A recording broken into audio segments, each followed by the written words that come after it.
You might think locking your doors and windows is enough to keep you safe. But for one woman, her new home became a nightmare despite taking precautions.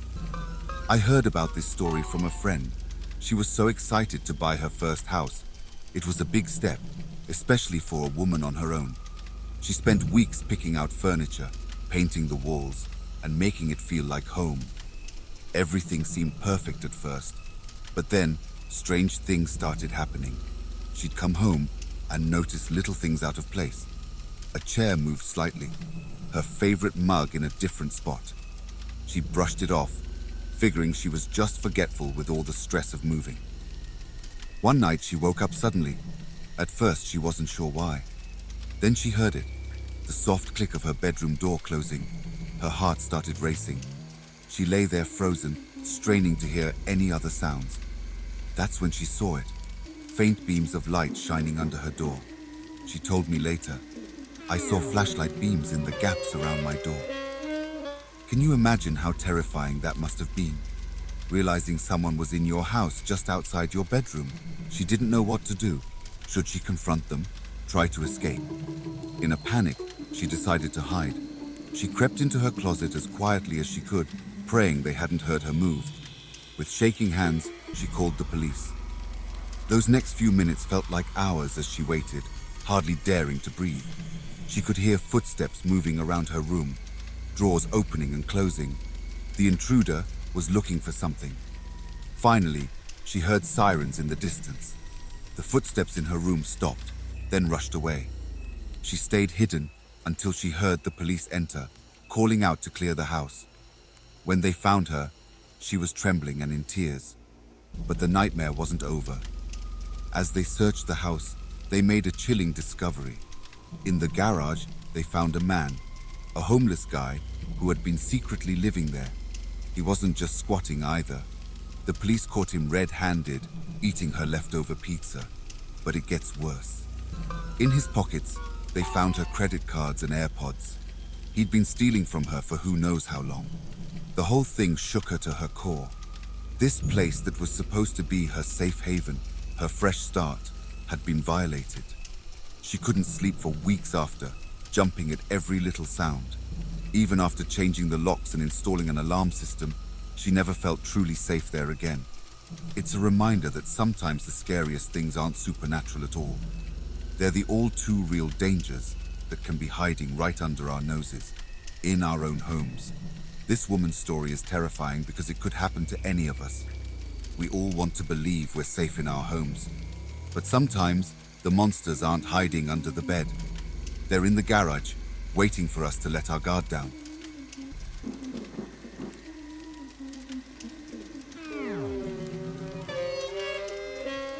I heard about a couple who bought their dream home a few years back. It was everything they wanted. Spacious, in a great neighborhood, with this amazing addition that added an extra 1,000 square feet and a second story. They thought they'd hit the jackpot. At first, everything seemed perfect, but then they started noticing little things. The floors in the addition felt a bit off, like they had a slight give to them when you walked. And there were these weird creaking sounds, especially at night. Mike and Sarah tried to brush it off. New houses make noises, right? But the uneasy feeling just wouldn't go away. Something wasn't right, and they knew it. One day, Mike decided to take a look under the house. You know, just to ease their minds. I can still imagine the shock on his face when he crawled under there and shone his flashlight around. The addition, that beautiful, spacious addition that had sold them on the house, it had no foundation. None. It was just floating there, only supported on the edges. Can you believe that? A whole section of their house, just hanging in mid-air. Turns out, the previous owner had decided to play Bob the Builder and added this massive extension all by themselves. No permits, no inspections, no clue what they were doing. And their home inspector? He'd missed it completely because he hadn't bothered to crawl under the house. Mike and Sarah were devastated. This was their dream home, and now it was turning into a nightmare. They had to fork out $7,000 to fix the issue. Money they definitely hadn't budgeted for right after buying a house. But it wasn't just about the money, it was the stress, the fear. Every noise, every little creak now had them on edge. Was the house about to collapse around them? Were they even safe sleeping there? I remember Sarah telling me it was like living in a house of cards. We were terrified it would all come crashing down at any moment. The worst part? This isn't some freak, one-in-a-million occurrence. Stuff like this happens more often than you'd think. It's a stark reminder of how important proper inspections and building regulations are. Think about it. How many other houses out there might be hiding similar secrets? How many families are living in potential death traps without even knowing it? It makes you wonder about your own home, doesn't it? What might be lurking behind your walls or under your floors? Maybe that creaking noise isn't just your house settling after all. For Mike and Sarah, their dream home became a source of constant anxiety. Even after the repairs, the fear lingered. Every time they stepped into that addition, they couldn't help but think about what was or wasn't underneath. Their story is a wake-up call for anyone looking to buy a home. It's not just about finding a place that looks good on the surface. It's about making sure it's safe, properly built, and not hiding any nasty surprises.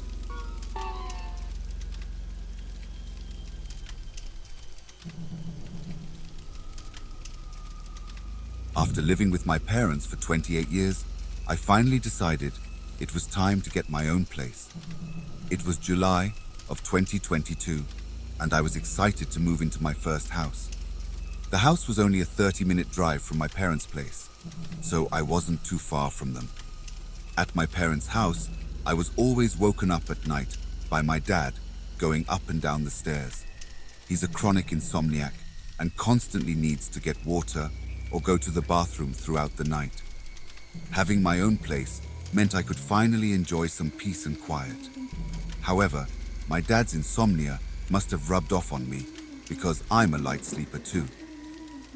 The layout of my new house was straightforward: a small unfinished basement with a laundry and boiler room, a first floor with a living room, kitchen, bathroom and dining room, and an upstairs with 3 bedrooms and a bathroom. I used one of the bedrooms as an office and another as a workout room. For the first few days, my dad helped me move in furniture and set up the place. After the heavy lifting was done, I spent a week decorating and adding the final touches. By the end of that week, I felt completely at home. On a Sunday night, I was struggling to sleep. I was wide awake, so I took a melatonin and a sleeping pill. Within an hour, I was out like a light. Usually when I take these, I sleep through the night without waking up. But this night was different. A sound from outside my room woke me up. I was groggy and confused, having been woken up from an intense dream. The noise outside my room sounded familiar, footsteps going up the stairs. It felt like my dad's usual middle-of-the-night trips up and down the stairs. I tried to ignore it, thinking I was just dreaming. But then it hit me. Those footsteps couldn't be my dad's. I was in my own house alone. Fully awake now, I nervously called out, "Dad!" Of course, no one answered. I got out of bed and turned on the lights in the hallway. As I reached the stairway, I looked down and saw a tall man in a mask standing at the bottom, looking up at me. It felt surreal, like I wasn't really staring at an intruder in my house. I didn't see any weapons on him, but I wasn't about to confront him. I screamed, "Get the hell out of my house!" My voice was shaking, but to my surprise, he turned around and left through the front door. I ran down the stairs to lock the door behind him. Just as I was about to call my dad, I heard the back door slam shut. There was a second person in the house that I hadn't seen. Panic set in. My dad picked up immediately when I called, since he's never asleep. He questioned why I was calling him instead of the police. Realizing he was right, I hung up and called the police. The operator asked me a million questions while I waited for the police to arrive. The officers interviewed me, asking for descriptions of the intruders, what they stole, and which direction they left in. Unfortunately, I hadn't seen them leave, so I couldn't answer those questions. I only knew one of them was tall because of the mask. It didn't seem like they had stolen anything, but I didn't have anything valuable on display on the first floor. They had broken in through a kitchen window, just big enough to climb through. Experiencing a home invasion is something you always hear about on the news, but never think will happen to you, especially right after moving into your first house. I wished I could have been more helpful to the police in identifying the intruders. A few days later, I installed a security system, cameras, motion sensors, the works. I didn't want to take any chances. I also decided to adopt a dog for some added security and companionship. I named him Max, and he quickly became my loyal guardian. One Friday evening, as I was preparing dinner, Max started growling at the back door. I checked the security camera feed on my phone and saw two figures lurking near the kitchen window.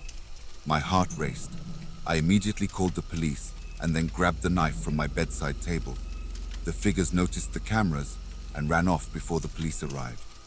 The officers searched the area but found no trace of the intruders.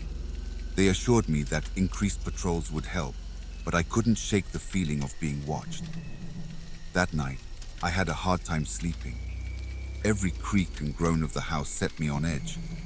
Max seemed on high alert too, pacing around the house. I finally drifted off to sleep, but it was restless and full of nightmares.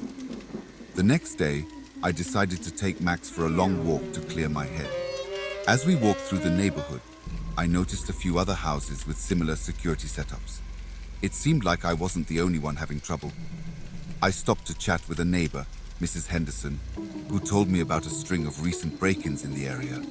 She mentioned that the police were doing everything they could, but the intruders always seemed to slip away.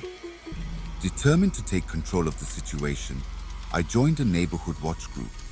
We shared information, kept an eye on each other's houses, and reported any suspicious activity. It felt good to be proactive and to have the support of my neighbors. One night, while patrolling the neighborhood with Max, I heard footsteps behind me. I turned around to see a hooded figure standing under a streetlight, watching me. My heart pounded in my chest, but I kept my composure and walked briskly back to my house. Max growled the whole way. When I got home, I reviewed the security footage from earlier in the evening.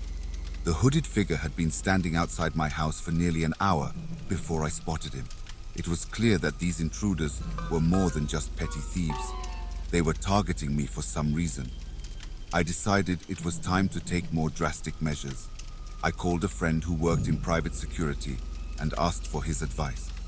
He suggested installing reinforced doors and windows and even offered to loan me a high-tech security system with motion sensors and alarms. That weekend, we worked together to fortify my house. It took hours of hard work, but by the end of it, my home felt like a fortress. I even set up an alarm system that would trigger a direct call to the police if someone tried to break in again. One stormy night, as I was watching TV, the power went out. Max started barking and growling at the front door. I grabbed my flashlight and my knife, my heart pounding in my chest. I checked the security feed on my phone, but the cameras were down due to the power outage. I heard footsteps on the porch and then a loud banging on the front door.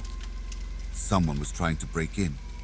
I dialed 911 and whispered my address, telling the operator that someone was attempting to enter my home.